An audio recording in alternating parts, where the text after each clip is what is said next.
তালে তালে শোনা যাচ্ছে ঢাকের আওয়াজ, লাল রঙে সাজানো হয়েছে পুরো এলাকা। ধূপধুনো ছড়িয়ে পালন করা হচ্ছে ঐতিহ্যবাহী রীতিনীতি। চীনের ঝিয়াংশু প্রদেশের সুঝো শহরে পঞ্চম দিনের মতো উদযাপন করা হলো চীনা নববর্ষ বা চান্দ্রবর্ষ। চীনের ঐতিহ্যবাহী পোশাক পরে উৎসবটি সৌহার্দ্যপূর্ণভাবে পালন করতে জড়ো হন স্থানীয় ও বিভিন্ন দেশ থেকে ঘুরতে আসা পর্যটকরা।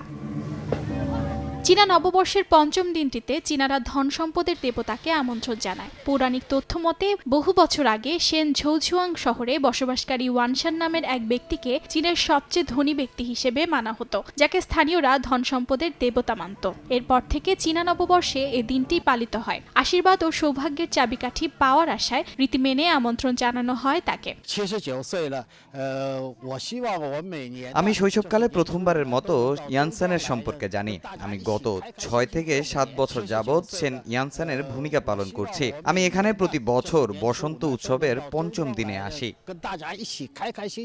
এদিকে ফ্রান্সের রাজধানী প্যারিসে ঐতিহ্যবাহী ড্রাগন নাচের মাধ্যমে উদযাপন করা হলো চান্দ্রবর্ষ। চাম্পস অ্যালিসিস এলাকার মাঝখানে এমন চমকপ্রদ আয়োজন দেখতে ভিড় করেন শত শত দর্শনার্থী, যেখানে মার্শাল আর্ট, নাট্য ও নাচের মেলবন্ধনে প্রদর্শনী করা হয় ঐতিহ্যবাহী চীনা ইঙ্গি নৃত্য।